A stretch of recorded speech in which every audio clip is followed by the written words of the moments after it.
Hey, I imagine you clicked on this video because you're going through a really tough time in life, and you're probably seeking some kind of answers from my experience.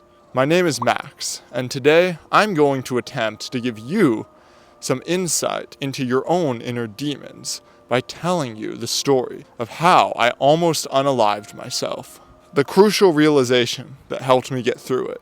And finally, I'm going to show you some ways that you can get help if you're struggling with the same kinds of thoughts that I did.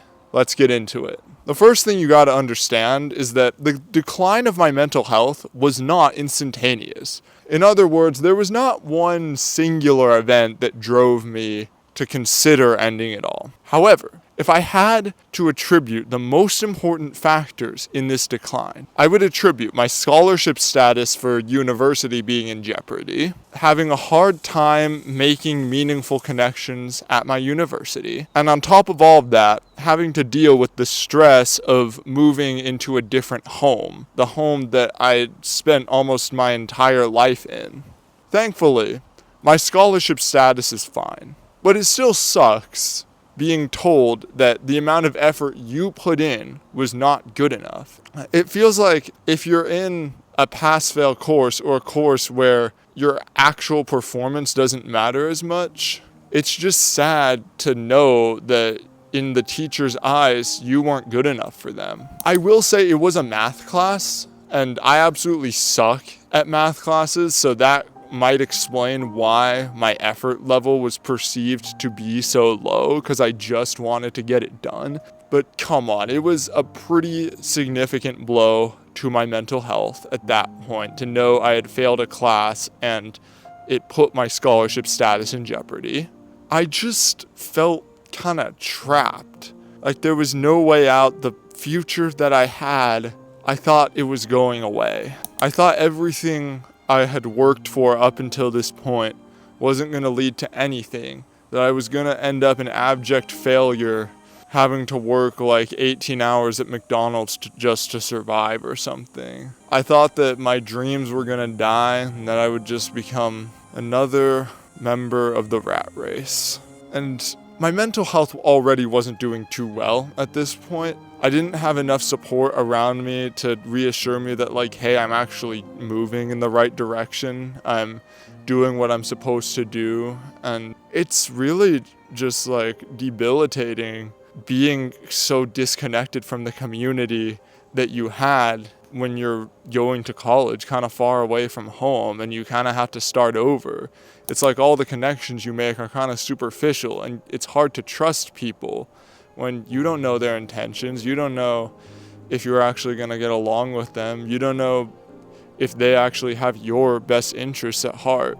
And so I isolated myself deeper and deeper still. I tried to drown out the noise. I tried to drown out my problems by just like scrolling on my phone and watching YouTube videos, playing video games, staying in my room a lot, not really doing a lot of the things that I loved, like basketball, going to the gym. I didn't write for my videos anymore. I wasn't even playing Pokemon games. I was playing kind of torturous games like Geometry Dash. I had big dreams, and I thought that those dreams weren't gonna come true. And I thought to myself, is anyone really gonna miss me? Are my dreams even worth pursuing if I'm almost certain that they're gonna fail? Am I ever gonna become the therapist that I want to be? Am I ever going to be able to provide mental health care to lower income communities like I wanted to do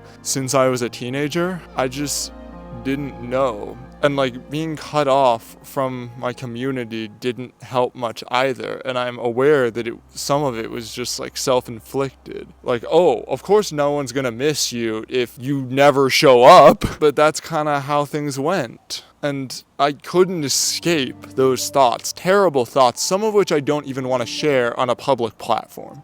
I hadn't formed like a plan at this point, but I just thought like everything I ever had tried to do could crash and burn if this whole college thing doesn't work out.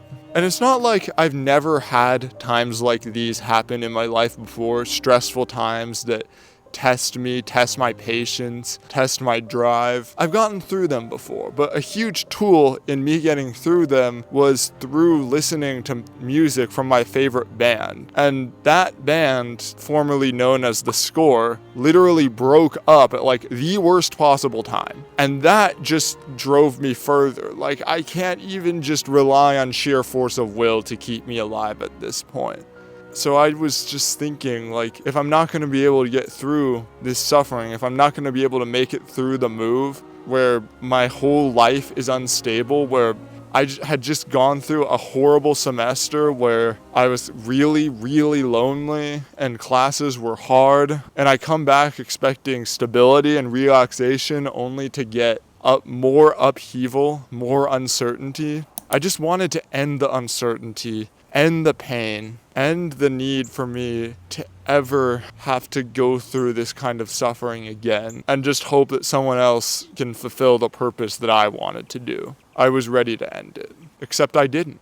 I'm still here, because even through all of this pain, all of this uncertainty, knowing that everything I had worked for may have been lost on the spot, I had a few people around me still who were concerned enough to ask what's wrong. They noticed how I wasn't acting the same, and they helped me summon what little strength I had left to seek help. And you know what's really interesting about this whole situation? I have a theory about people who consider unaliving themselves that's backed by what I've learned through studying psychology in university.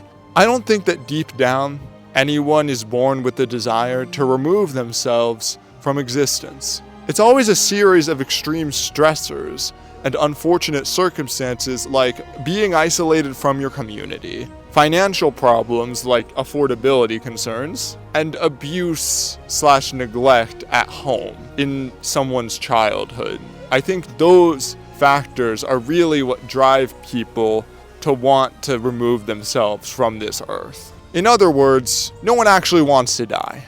Outside forces create an environment in which the person in question comes to the conclusion that the only way to get themselves out of whatever problems they have is to remove themselves from the situation fully, completely, and permanently. I think that suicide is not actually an individual issue, but one that arises from systemic pressures, such as rising costs of living, age-old patriarchal views that negatively affect children, especially queer children and young girls, but young boys as well, a fucked up job market. And what's really sad is that it is the nature of our culture to blame the individual for these kinds of problems, and not the system at large. We have hotlines for mental health support. We have therapists for one-on-one evaluation.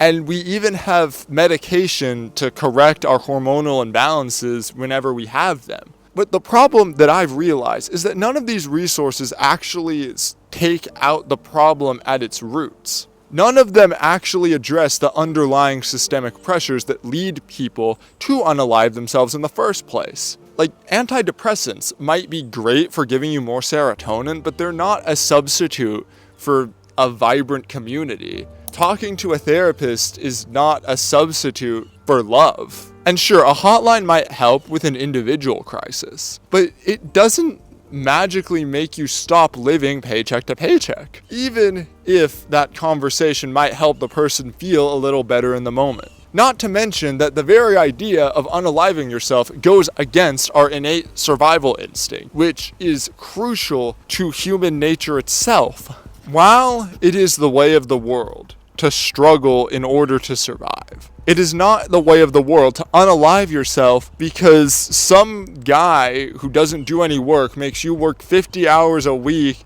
in an Amazon warehouse that doesn't even have functioning bathrooms or ventilation, so you have to literally pee inside of a plastic bottle. And like I said, it's all because some lazy schmuck who doesn't do anything except owns a piece of paper that says he can do whatever he wants at that company doesn't want to even give you the most basic working conditions. That type of survival pressure, I'd argue, is not natural at all. but an artificial one that we humans have created, so that a few James Bond level villains can live in excess luxury while we all starve and are forced to toil away to survive. And it's not that the ultra rich hate you. I wouldn't actually say that. I would instead posit that if they were to treat their workers fairly, that would mean being driven out by competition that doesn't, because fair working conditions are an expense. And this system is driven by competition among owners. And like I said, treating your workers fairly, giving them like basic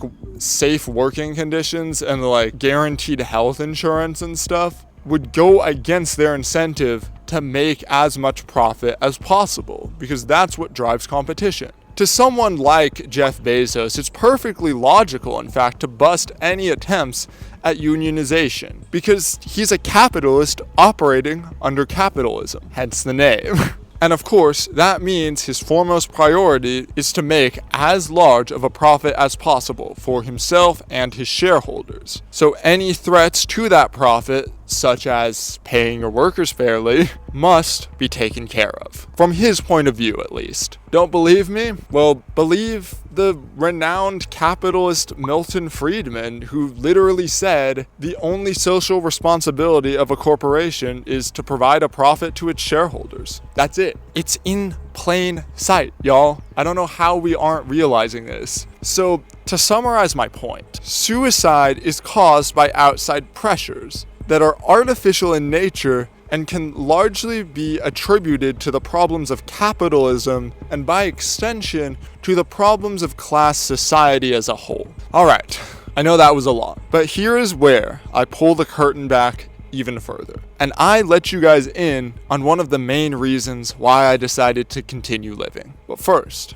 you should understand a little context about my politics. Ever since I was a young kid, right? I've always had the innocent belief that everyone should be guaranteed access to basic needs, like food, housing, water, healthcare, anything of the sort. I know it might sound insane, it might sound childish, but I believe that, and I'm pretty sure you can agree with me on that. And as I moved through life, observing some of the problems in this world through living in it, and some of them through mental health related activism, I then came across this guy on YouTube named Harper O'Connor, who told me that all of the problems that I saw were connected. As I took some time to reflect, one droplet after another began coalescing into a raging stream in my mind, until they formed a waterfall that eventually crashed down into a crystal lake that I couldn't help but gaze at in wonder. I saw the reflections of homeless people reaching out like Tantalus to the tree of life, begging only for shelter that existed abundantly, but was being held just out of reach by trillion-dollar private equity firms who decided profiting off of people's basic needs was more important than giving them what they needed. I heard echoes of the screams of refugees fleeing war and gang violence, not knowing that the eagle's nest they ran towards was the reason they had to leave their home in the first place. I stopped to take a drink from the lake, basking in its pure and heavenly embrace, as a drink quickly became a full-on swim. I remembered how much nature meant to me, but I could not help but notice a stone at the bottom with some faded text that I could barely make out. Capitalism tends to destroy its two sources of wealth, nature and human beings. And at this moment, my mind became as clear as the lake I waded in. I realized I was not actually a progressive as I thought before, but I'm also not a conservative either. I am a secret, more sinister third option. I realized I agreed with Harper that all of the inequality and injustice that I saw in the world today has a common thread: capitalism. So I guess that makes me a socialist? To be clear, I never wanted to become this. But now that I know about all of the contradictions in capitalism, I had a choice to make. I could either become a socialist or become a liar. And of course, being a socialist is way more consistent with my values than the latter. What is relevant is that I know now that under capitalism, my life has no inherent meaning. Rather, my sense of meaning has been socially constructed and artificially twisted to be based off of how much profit my labor can provide to shareholders. And I'm sure it's kind of that way for you too. It took me a while to realize this. And of course, if I were to fail, or if I were to die by some tragic accident, not only is it my fault for not working hard enough, there's always someone to replace my labor in this system. And that's why we have people who are unemployed. But of course, it's also their fault that they're unemployed, right? Right? Never mind the notion that in a system where workers frequently die as a result of seen and unseen dangers and negligence from the higher ups, you'll always need plenty of desperate new ones to replace them. That's just the reality. So basically, my death wouldn't matter in this current system, because to a capitalist, I would no longer be useful, which I have often found is the main pressure that leads to people taking their own lives, a pressure that I almost succumbed to. And then when I was driving to the gym to play basketball with my dad, I was hit with the ultimate realization. Taking my life would mean surrendering to the very system that I've grown to hate. This is the only reason why I'm still alive right now. I keep going, not because I have hope for my life to get better, but because if I don't, there's no way it ever will. You miss 100% of the shots you don't take. If I'm going to fail anyway, I may as well be around to see it. There is no certainty for my future at all. There is no stability in my present. But what I do possess is an iron will that cannot be broken by anyone or anything. All that matters now is how I use it. So I choose to fight the system from its roots so that many more lives can be saved in the future. In fact, here's a lore drop. The whole reason I started this channel and became a psych major is because there was a person close to me who was suicidal. I couldn't help them because I wasn't a qualified professional. I didn't know how to deal with people who had suicidal thoughts. I was just a guy with a big heart and a whole lot of inexperience. And in some ways, I still feel that way. But in other ways, I do recognize that I have come closer to my goals, even if the results can't be seen yet. I'm still not a professional, but I do think that if you're struggling with similar thoughts that I had, I think I know what to say now. Whenever you feel that pressure, those disturbing thoughts, don't ignore them, but don't act on them either. Rather, sit with them. Think about what's going on in your life that's causing you to think this way, and try to connect it to the overarching systemic pressures, the bigger picture that we often fail to see. Learn to see the connection between your individual suffering and the larger systemic suffering we all face. It's been a while since I wrote this script though, and I want to give a quick update on how things have been so far, and how a few people really have helped me find meaning. And some of these people are really hardworking content creators like myself, good friends of mine, who I wish to share their own perspectives. So let's hear from these guys about what gives their life meaning in a rigged and unjust world. What keeps you going when you know that you have no future under this system? Just as politics can be found in all things, so too can art. And because anything that is art has inherent meaning, so too do all things. If the meaning in a thing does not satisfy you, ask yourself, how can I make this meaningful to me? I can't is not a valid answer. Remember, meaning is meaning, no matter how small.